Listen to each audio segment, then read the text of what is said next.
तो नमस्कार दोस्तों, मेरा नाम है संदीप और आज हम एक ऐसे टॉपिक पे डिस्कस करने वाले हैं जो कि हर एक स्टूडेंट को उसका प्रॉब्लम फेस करना पड़ता है। उसका नाम है मोबाइल।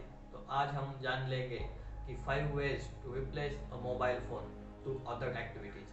और एक्टिविटीज़ बहुत ही सिंपल है जिससे कि ये मोबाइल फ़ोन को छोड़ के हम उस एक्टिविटी में अपना मन लगा सकते हैं। आप लोग तो जानते ही है कि मोबाइल फ़ोन्स कितने एडिक्टिव होती है, ये आप लोगों को बताने की ज़रूरत नहीं। तो चलिए डायरेक्ट हम उन 5 वेज पे जाते हैं जो कि हम रिप्लेस करते हैं मोबाइल फ़ोन को। उसमें से पहला है बुक रीडिंग। आपको तो पता ही होगा कि बुक रीडिंग करना बहुत अच्छा होता है। बहुत सारे लोग कहते हैं कि बुक रीडिंग करना ज़रूरी है और इससे हमारा माइंड शार्प होता है और हमें नए नए आइडियाज़ आते रहते हैं। तो फिर आपने इन सारे लोगों को सुनते हुए आपने भी कई बुक्स लिए होंगे और स्टार्ट किए होंगे, लेकिन आपने उनको कंप्लीट नहीं किया होगा। अगर किया है तो बहुत ही अच्छी बात है, ऐसे ही आप पढ़ते रहिए। और अगर आपने नहीं किया तो उसके रीजंस मैं आपको बता देता हूँ कि आपने किसी और ने रिकमेंड किए हुए बुक्स आपने परचेस किया और उसे पढ़ने के लिए स्टार्ट कर दिया और उन बुक्स में आपका इंटरेस्ट तो था ही नहीं, फिर भी आपने उसके रिकमेंडेशन की वजह से वो बुक्स परचेस किया और रीड करना स्टार्ट किया था, इसलिए आपने वो बुक्स छोड़ दिया। तो मैं कहता हूँ कि आपको बुक्स कौन सी पढ़ने चाहिए स्टार्टिंग को, जो आपको बुक्स पसंद है। अगर आपके मन में भी एक बार भी ऐसा ख्याल आया होगा कि मुझे ये बुक पढ़नी है, तो फिर आप वही बुक ही स्टार्ट कीजिए। और वो बुक भी अगर आपको नहीं लगता कि ये कंप्लीट नहीं हो जाएगी, फिर भी आप उसमें से इंडेक्स चेक कर लीजिए और इंडेक्स में से जो आपको बहुत अच्छा पार्ट जो लगता है कि मुझे ये पढ़ना ही है, तो फिर आप वहाँ से ही स्टार्ट कीजिए। पहले वो पार्ट कंप्लीट कीजिए और बाद में वो बचा हुआ बुक कंप्लीट कीजिए। अगर आपने एक बुक भी कंप्लीट किया तो आपको पता चल जाएगा कि बुक पढ़ने से फ़ायदा ही होता है और आप अपने दिल से ही दूसरी किताब खरीद लेंगे और पढ़ना स्टार्ट कर देंगे। इसलिए आप बुक रीडिंग करना जितना जल्दी से जल्दी स्टार्ट कर देंगे उतना ही आपको फ्यूचर में हेल्पफुल रहेगा। तो फिर आप भी बुक्स खरीद लीजिए और पढ़ना स्टार्ट कीजिए। अब हम दूसरे रास्ते की तरफ चलते हैं जो कि है जर्नलिंग। इससे हम प्लानिंग या फिर स्क्राइबिंग ये भी कह सकते हैं। जर्नलिंग यानी कि हमें कुछ तो लिखना होता है, लेकिन क्या लिखना होता है? कुछ भी जो आपको आए वो लिखिए। जैसे कोई आपको स्टोरी आती है तो स्टोरी लिखिए, आपको पोएम्स आती है पोएम्स लिखिए, म्यूजिक आता है म्यूजिक लिखिए। अगर आपको ऐसा कुछ भी नहीं आता, फिर आप डेली के काम्स लिखिए।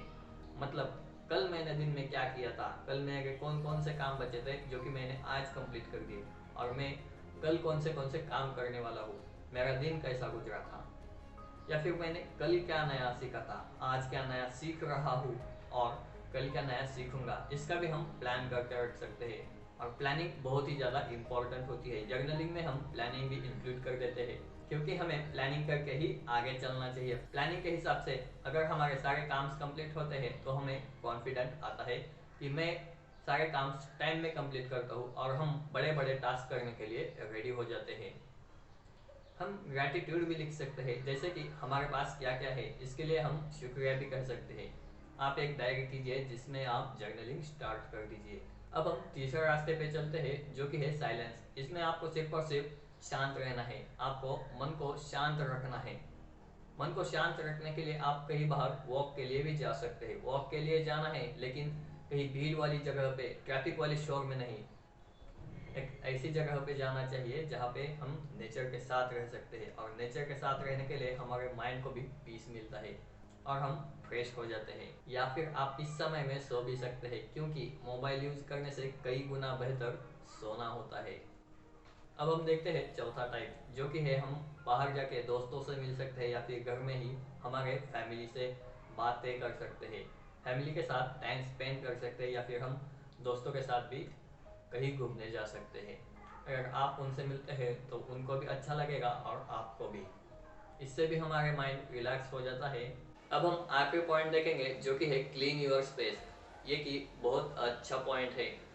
क्लीन योर स्पेस यानी कि हम जहाँ पे बैठते हैं, जहाँ काम करते हैं, जहाँ पढ़ाई करते हैं, वहाँ का हमारा जो स्पेस होता है उसे क्लीन करने का, साफ सफाई रखने का। अगर वहाँ पे बहुत सारी किताबें होगी तो किताबें ठीक से लगा देने के, अगर कचरा होगा तो कचरा साफ करके बाहर डाल देने का और उस जगह से अच्छे से स्पेसियस कर देने का। क्योंकि हमें जितनी ज़्यादा हमारे आंखों से चीज़ें दिखती है उतना ही हमें ज़्यादा स्ट्रेस आने लगता है, इसलिए कम से कम चीज़ें हमारे डेस्क पे होनी चाहिए। कम चीज़ें होने से हमको स्ट्रेस नहीं आता और हम अच्छे से काम करने के लिए भी रेडी हो जाते हैं। अगर हमारा स्पेस भी क्लीन है तो हम अगली बार जब हम हमारे स्पेस पे जाएंगे काम करने के लिए तो फिर हमें एक फ्रेश माइंड होगा और हम फ्रेश माइंड से हमारा काम स्टार्ट कर देंगे। ये थे 5 ways to replace a mobile phone to other activity. चलिए जल्दी से मैं इसे समराइज कर देता हूँ। इसमें से पहला था बुक रीडिंग, जो कि मेरे हिसाब से हर किसी को करनी चाहिए। दूसरा आता है जर्नलिंग। तीसरा आता है साइलेंस, वॉक और सो जाना। और चौथे पॉइंट में हमने डिस्कस किया मीट और टॉक टू आवर फ्रेंड्स और फैमिली मेम्बर्स। और पांचवा पॉइंट था क्लीन योर स्पेस, जो कि मेरे हिसाब से सबसे बेहतर पॉइंट था, क्योंकि हमारा एनवायरनमेंट क्लीन हो जाता है और क्लीन एनवायरनमेंट में हमें फ्रेश माइंड मिलता है काम करने के लिए। और अगर हमने हमारा स्पेस भी क्लीन कर दिया तो हमें इधर सेटिस्फैक्शन रहता है कि मैंने आज एक काम कंप्लीट कर दिया। तो आपको ये वीडियो कैसा लगा कमेंट बॉक्स में बता दीजिए। तब तक के लिए वीडियो को लाइक कर दीजिए और चैनल को सब्सक्राइब कर दीजिए।